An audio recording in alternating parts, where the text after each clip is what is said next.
You didn't realize you were being trained into this role. It didn't happen all at once. It happened slowly every time she showed up broken. And you stayed calm. Every time she unloaded her pain, and you absorbed it. Every time she left feeling lighter, and you stayed exactly where you were. This is the wound most good men carry, but never name. She doesn't disappear from your life. She doesn't reject you outright. Instead, she keeps you close, just close enough to lean on. You become the call she makes when everything hurts, the place she rests when the world overwhelms her. Around you, her breathing slows, her emotions stabilize, her pain quiets down. And that's when the trap snaps shut. Because while she relaxes around you, she never reaches for you. While she trusts you, she never desires you. You're there for the aftermath, never the choice. You feel needed, but not wanted. Valued, but not pursued. Important, but replaceable. This is where the confusion turns into quiet rage. You did everything right. You were patient. You were understanding. You were emotionally available. And somehow, the more you gave, the less you were seen. Here's the truth that hits hardest. Good men aren't unwanted. They're reassigned, without discussion, without consent. You weren't rejected, you were repositioned. What you thought was connection was regulation. What felt like intimacy was anesthesia. You didn't become her man. You became her medicine. She doesn't come to you because she wants you. She comes because you make the pain stop. And once you see that distinction, everything that follows makes brutal sense. This video isn't here to shame you. It's here to expose the role you never agreed to and why men who become relief are almost never chosen for desire. When someone is emotionally distressed, they are not in a state of choice. They are in a state of regulation. This is the first truth most men miss. Because men assume attraction operates the same way logic does assess options. Select the best one. Move forward. But pain doesn't work like that. Pain doesn't choose. Pain looks for relief. When emotional pain hits, the nervous system activates. It goes into a heightened state, scanning for safety, calm, and grounding. In that moment, excitement is not the priority. Depth is not the priority. Desire is not even accessible yet. The system wants the pain to stop, and it will move toward whatever achieves that fastest. This is why she reaches out when she's hurting, not when she's stable. This is why she leans on you when things fall apart, not when she's moving forward. You aren't being evaluated as a romantic option in that moment. You're being experienced as a regulator, someone who slows her breathing, someone who absorbs emotional overflow, someone whose presence reduces internal noise. Relief becomes the priority. And this is where the split happens. Desire requires charge. It requires tension, contrast, and forward pull. Desire is oriented toward what could happen next. Relief requires safety, predictability, emotional softness. Relief is about stopping movement, not creating it. These two needs do not point to the same man. The man who excites her nervous system is rarely the man who calms it. The man who creates emotional quiet is rarely the man who generates desire. And when you show up during pain, you are automatically positioned on the relief side of that equation. This isn't malicious. It's biological. The nervous system doesn't ask, "Who do I want?" when it's overwhelmed. It asks, "Where can I land?" And landing is not choosing. Landing is resting. This is why good men feel confused. You were there at her lowest moments. You listened. You helped. You mattered. And yet, when the pain passes, so does her pull toward you. Not because you failed, but because your role was never about attraction in the first place. Attraction looks forward. Pain looks for somewhere to land. Once you understand this, the pattern stops feeling personal. You stop interpreting her behavior as mixed signals or emotional games. You see the mechanism clearly. And clarity here is dangerous because it forces you to ask a harder question, not why she came to you, but what role you allowed yourself to occupy when she did. Good men feel safe to bleed on because they are emotionally absorbent. Not weak, not inferior. Absorbent. They take in emotional pain without pushing back, without redirecting it, without letting it destabilize them. And the nervous system immediately recognizes this as a place to unload. Availability is the first signal. You answer. You stay. You make time when she reaches out. Not selectively, not sparingly, but consistently, to a distressed nervous system. This reads as access. Access means relief is close. The moment relief is available, the system moves toward it. Non-judgment deepens the role.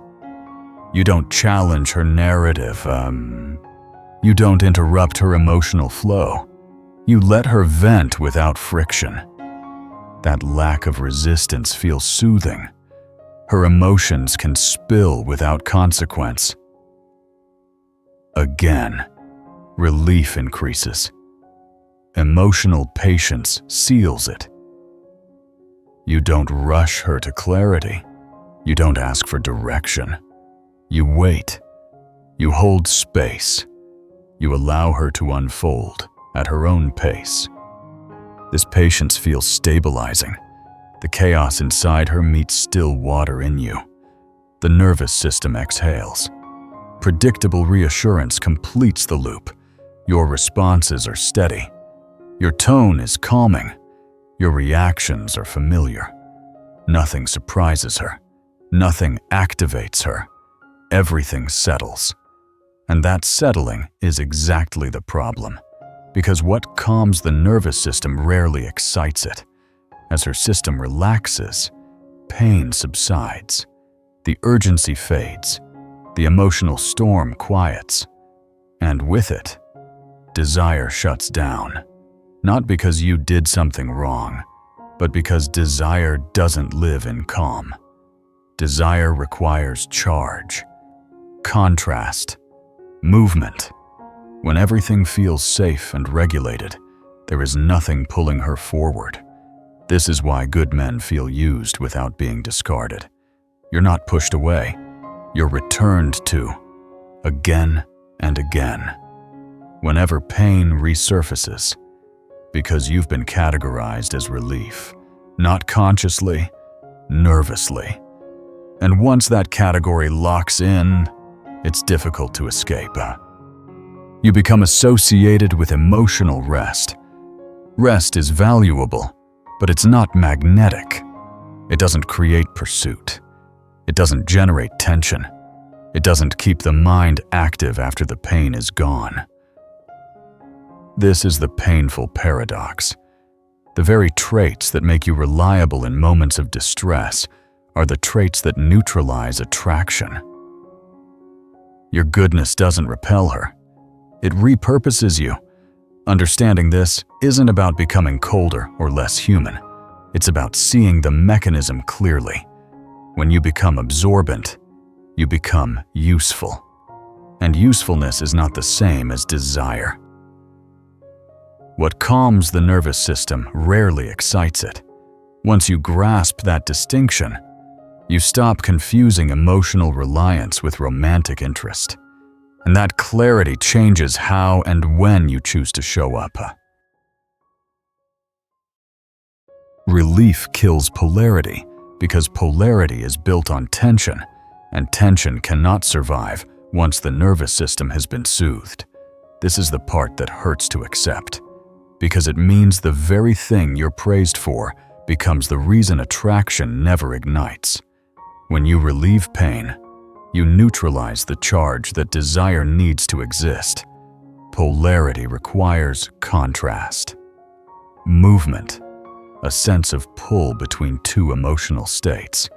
Desire lives in that pull. Relief removes it.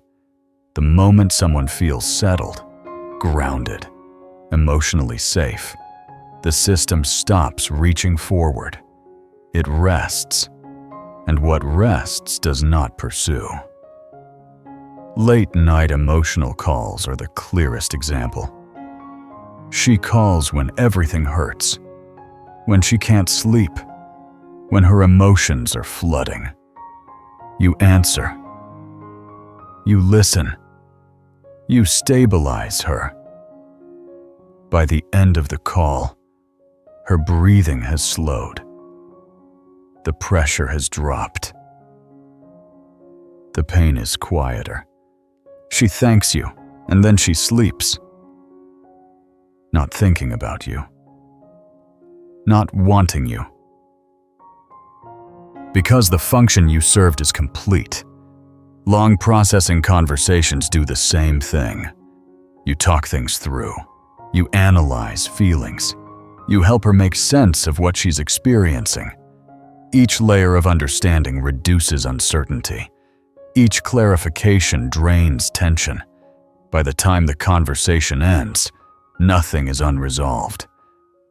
And without unresolved energy, there is nothing left to fuel attraction. Being the one who understands everything is the final collapse. When you anticipate her emotions, validate every feeling, and explain every dynamic, you eliminate friction entirely. There's no mystery, no contrast, no edge. You become emotionally smooth. And smooth surfaces don't generate desire, they dissipate it. This is why attraction never forms after you relieve pain. Relief doesn't move someone toward you. It allows them to move on. You weren't the destination. You were the resting point along the way. You don't get chosen after relieving pain. You get rested away from. This isn't punishment. It's mechanics. The nervous system doesn't confuse gratitude with attraction. It doesn't reward the one who stabilized it with desire. It simply registers that the storm is over and looks elsewhere for what comes next. Once you understand this, the pattern becomes painfully clear. You weren't overlooked. You were effective. You did your job too well. And polarity, the very thing attraction depends on, never had a chance to form, because you removed the tension before it could do its work. Once you regulate her pain, your identity locks, and it locks early. This is the part most men don't see until it's already permanent. Attraction doesn't disappear later. It never forms because your role was defined at the beginning. During her moment of vulnerability, internally, a quiet association takes place. Your presence becomes linked to calm, to grounding, to emotional quiet. And calm, while valuable, is not sexual. Sexual energy requires contrast, a sense of movement between comfort and edge, safety and uncertainty. When you become the place where everything settles, you remove yourself from that contrast entirely. The nervous system is precise about this. It doesn't confuse emotional safety with erotic charge. When it feels calm around you, it files you under rest. Rest is not something it moves toward with desire. Rest is something it uses to recover before moving on. This is why desire seeks contrast elsewhere. Once she's regulated, her system looks for stimulation again. Not because you lacked something, but because you already gave her what you were going to give. The dynamic is complete. There's nothing left to explore. Men often misread the aftermath. She's still warm, still friendly, still appreciative, sometimes even emotionally close, and that creates false hope. But closeness without polarity is not attraction. It's familiarity. And familiarity without tension does not turn sexual. Over time, it stabilizes further. This is why trying again rarely works. You can improve your appearance, change your behavior, be more confident. But the category remains. The nervous system doesn't renegotiate roles easily. Once someone has been experienced as relief, it's difficult for them to be re-experienced as desire. Not impossible, but rare. And this is the hardest truth to accept. She doesn't reject you later. She categorized you early, long before you made a move. Long before you wondered where you stood. Long before you felt the distance. The decision wasn't conscious, and it wasn't cruel. It was functional. You served a purpose, and once that purpose was fulfilled, the system moved on. Understanding this isn't meant to make you bitter. It's meant to make you precise, to show you that attraction isn't lost through one mistake. It's prevented by an early role. When you step into emotional regulation too soon, you don't get a second chance at polarity. And once you see that, you stop asking why she doesn't see you sexually now. You start asking why you were positioned as calm then. The medieval way. Never use this way. Share one defining trait. They are distinct or emotionally self-contained. Their emotional state does not open outward looking for regulation. And because of that, pain has nowhere to attach. They don't absorb distress by default. They don't become emotional landing pads. And without realizing it, this single difference changes everything about how they're experienced. They are unavailable for emotional dumping not because they are cold or dismissive, but because they don't collapse their center when someone is hurting. They listen without absorbing. They stay present without becoming responsible. Their nervous system remains intact even when someone else's is activated, and that integrity creates a boundary pain cannot cross. These men are calm, but not absorbent. Calm without absorption is rare. Most calm men soften, soothe, and stabilize others automatically. These men don't. Their calm belongs to them. It doesn't spill outward to regulate someone else's emotional chaos. And because their calm isn't offered as relief, it doesn't neutralize polarity. Notice what they don't offer. They don't provide instant relief on demand. They don't stay up late stabilizing emotions that aren't theirs. They don't hand out endless validation to quiet insecurity. And they never become emotional anesthesia, something used to numb discomfort temporarily. Because of that, pain can't use them. Pain looks for somewhere to lean. It searches for softness, availability, and absorption. When it doesn't find those qualities, it moves on. Not angrily, not resentfully, automatically. The nervous system recognizes when relief isn't accessible and stops reaching. This is why these men are rarely placed in the safe but sexless category. They are never experienced as medication. They are never filed under recovery. Their presence doesn't mark the end of the storm. It exists alongside it without dissolving it. That coexistence preserves tension. And where tension survives, polarity has room to exist. Pain can't use what it can't lean on. This is the shift most good men never make, because it feels counterintuitive. You were taught that being supportive builds connection, that availability earns intimacy, that emotional reliability creates attraction. But attraction doesn't form where pain is treated. It forms where pain cannot settle. Once you see this, your focus moves inward. You stop trying to be useful during moments of distress. You stop offering yourself as relief. You protect your emotional center. And without becoming harsh or distant, you quietly remove yourself from the category of men who are leaned on and step into the category of men who are felt. That positioning alone changes who reaches for you and why. Good men don't volunteer for this role consciously. They drift into it through instinct, through conditioning, through the belief that being safe, steady, and emotionally available is how connection is built. No one tells you that these same instincts quietly assign you a function, and once that function is accepted, it's hard to escape. Trying to be the safe one is usually the first step. You notice she relaxes around you. She opens up. She shares things she doesn't share with others, and you interpret that as progress. You think safety is the foundation attraction will eventually grow on, so you lean into it.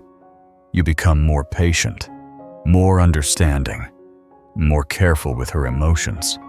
Without realizing it, you deepen the role. Proving emotional reliability comes next. You respond quickly. You stay consistent. You show up when she's overwhelmed. You make it clear you can be counted on. This feels honorable, strong, mature.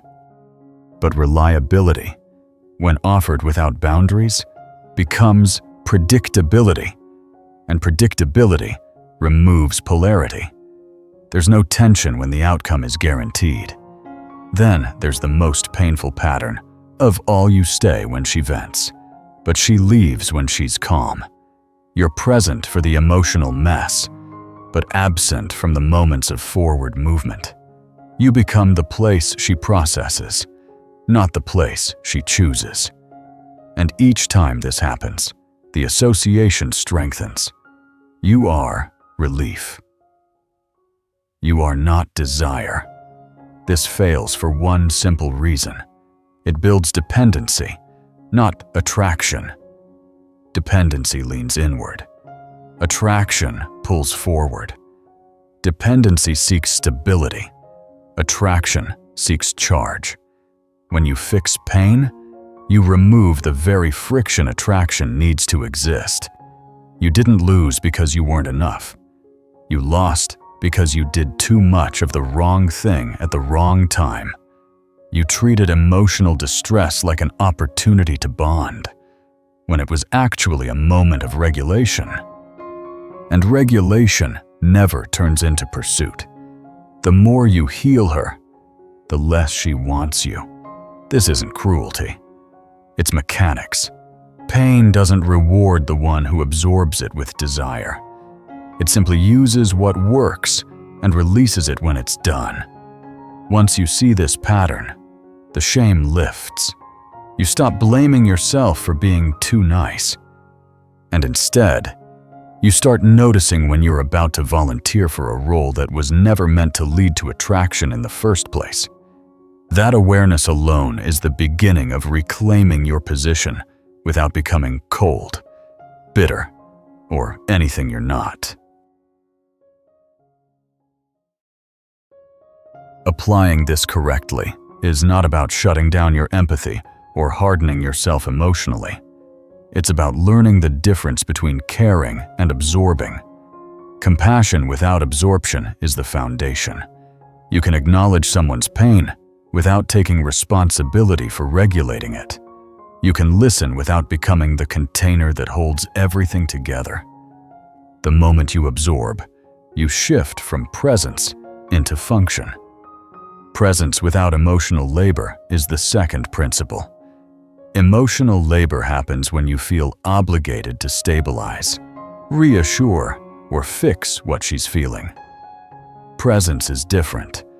Presence is staying grounded in yourself while allowing her emotions to exist without rushing to manage them. You're there, but you're not working. You're not processing for her. You're not translating her pain into calm. And because you're not laboring emotionally, your presence retains weight instead of becoming utility. Boundaries without punishment are where most men struggle. They either overgive or over-withdraw. Healthy boundaries are neither. They're quiet. They don't need explanation or enforcement. They simply exist. When a conversation starts to drain you, you end it not dramatically, not coldly, but decisively. You don't apologize for protecting your center. You don't linger to soften the exit. You leave before you're emptied. This is where the practical shifts happen. You stop becoming emotional infrastructure, the system someone relies on to function when things fall apart. You don't make yourself the late-night stabilizer. You don't stay indefinitely while someone unravels. You offer humanity, not anesthesia. You also learn to end conversations before they drain you. Not when the pain is fully processed, but when your internal signal says, "This is enough." Ending earlier preserves polarity. Staying too long turns you into relief. Most importantly, you maintain your direction during her pain. Your life doesn't pause because she's struggling. Your mission doesn't go quiet because she needs to vent.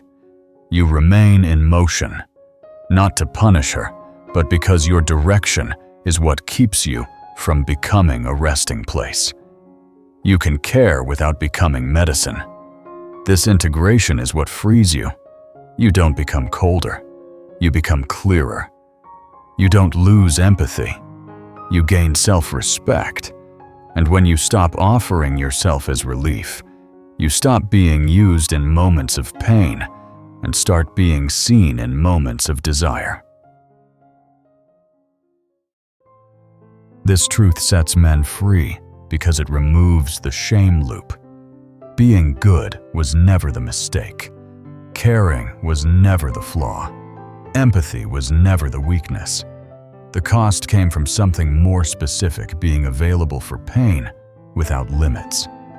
When you understand that distinction, the self-blame dissolves. Being good isn't wrong. But being positioned as relief is expensive. It drains polarity. It drains desire. And it drains you. The problem was never your character. It was the role your character was quietly placed into. Once you see that, you stop trying to fix yourself. You start repositioning yourself. This is where the identity shift happens. You stop proving safety as a way to earn attraction.